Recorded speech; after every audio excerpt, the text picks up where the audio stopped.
Hello everyone and welcome to a new video on my channel. I'm Adam and today we're doing the Beast Quest Series 15 retrospective of Valmau's Revenge. So, bit of a while since my Series 14 retrospective, but like I said in the Series 13 retrospective, I'm going to be taking a bit more of a laid back approach with doing these retrospectives, so not doing them as frequently.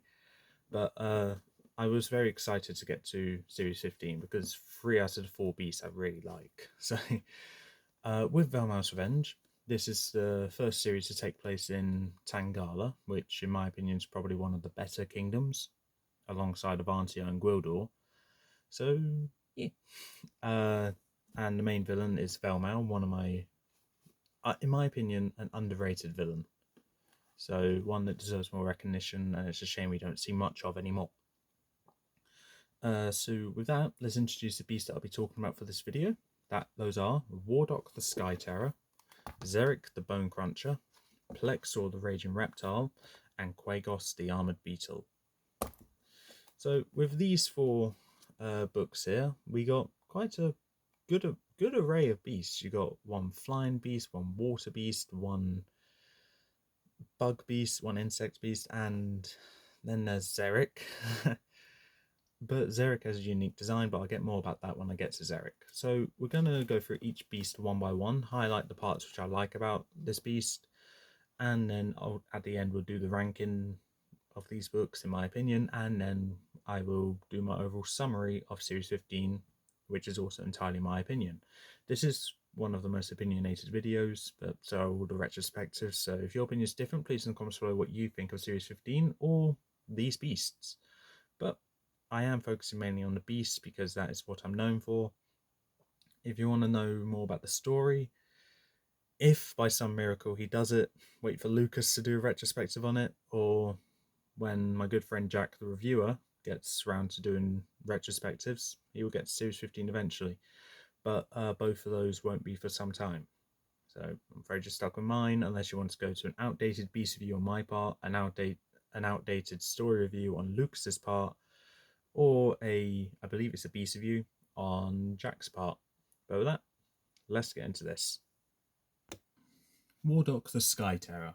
Design is simple but effective. To me, whilst having a rather bland colour scheme, he nails the intimidation factor which redeems the blandness in his design. Abilities are incredibly simple. Let's try that again. Abilities are incredibly simple, but used effectively to make Wardock look like an imposing threat. His fight was short but broken into two parts, one where Rotu took on Wardock and lost, and the second where Tom took down Wardock. The fight, whilst being short, felt action-packed. However, with the reputation Wardock made for himself in Battle of the Beast, I kind of wanted more of a better defeat than being buried underneath some rocks. Speaking of Battle of the Beast, Wardock only took part in one tournament, and that's all he needed to show his strength, winning battle after battle, and eventually becoming the winner of the third series of Battle of the Beasts. Xeric the Bone Cruncher. Design looks good, intriguing and intimidating at the same time. It's a new concept for a beast design which looks good. However, it gives an obvious restriction on what the beast can do in abilities. And when I say that, I'm referring to the double mouths, which we've seen in Skuric and Skolo shortly around this point as well. But I'm also referring to the whole body as well, because he strongly resembles a Venus flytrap. But back to my notes I wrote down. Speaking of abilities, as I mentioned, his abilities are lacking to where the only good abilities are camouflage and acidic saliva.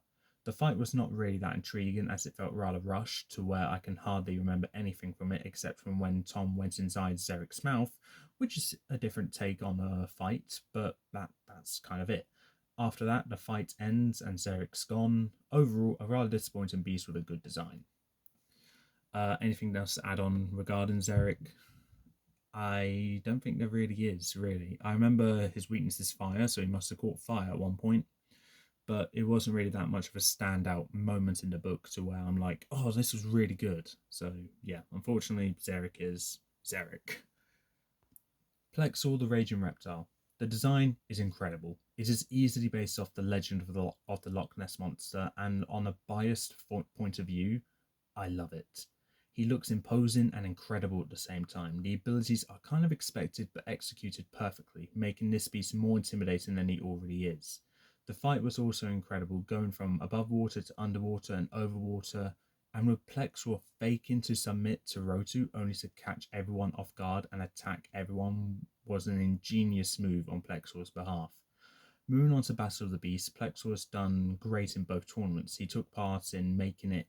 He done great in both tournaments he took part in, making it to the top 7 in the New Generation Tournament Season 3, and making it to the top 20 in the AG Tournament, which is Season 4.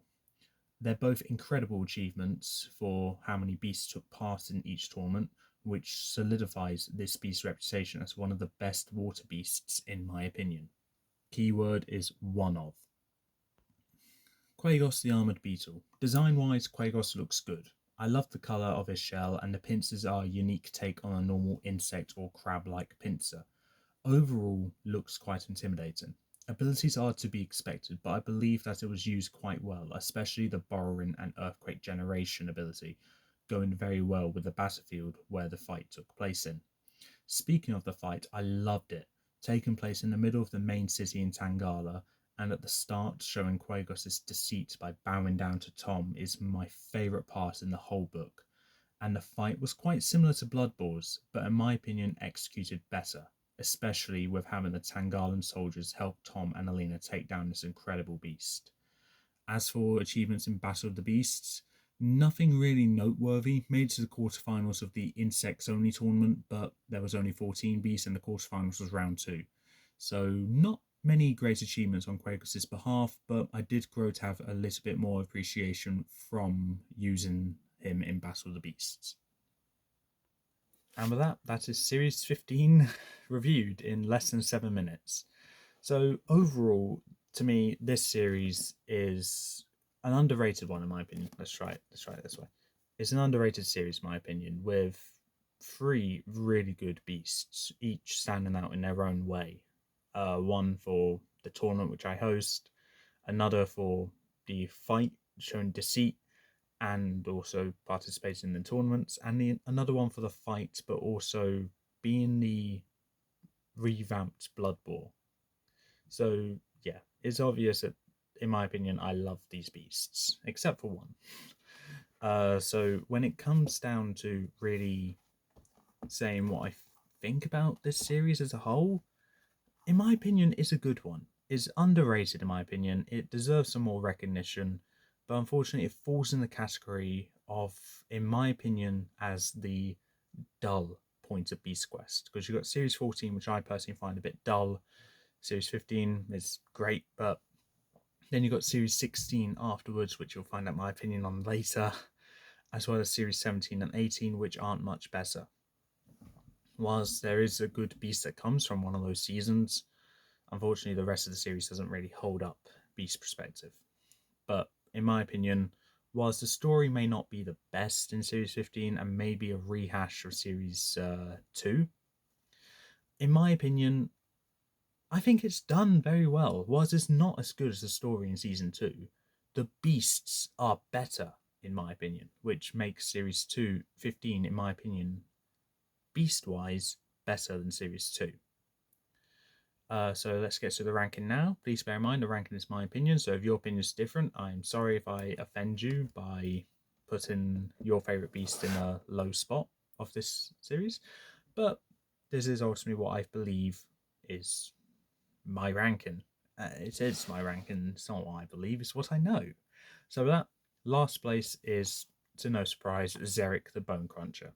This is the only beast in this review that I've done where the review on it was quite negative, and it's not hard to see why. Whilst the design is good, unfortunately the abilities and fight do not hold up to my expectations for what looked to be a very good design. Moving on to third place, we have Quagos the Armoured Beetle.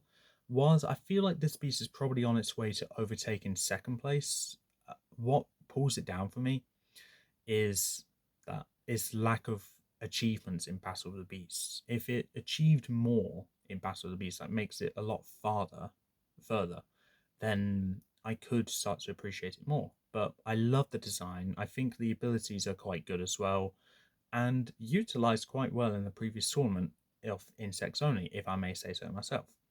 The fight is a better version of Blood Bowls, so it's got everything going for it to be a great finale. What's pulling it down is the achievements it has in Battle of the Beasts. Unfortunately, with the next battle, with the next tournament coming out, Quagos won't be taking part in it, but yeah, he'll get his chance eventually. Maybe.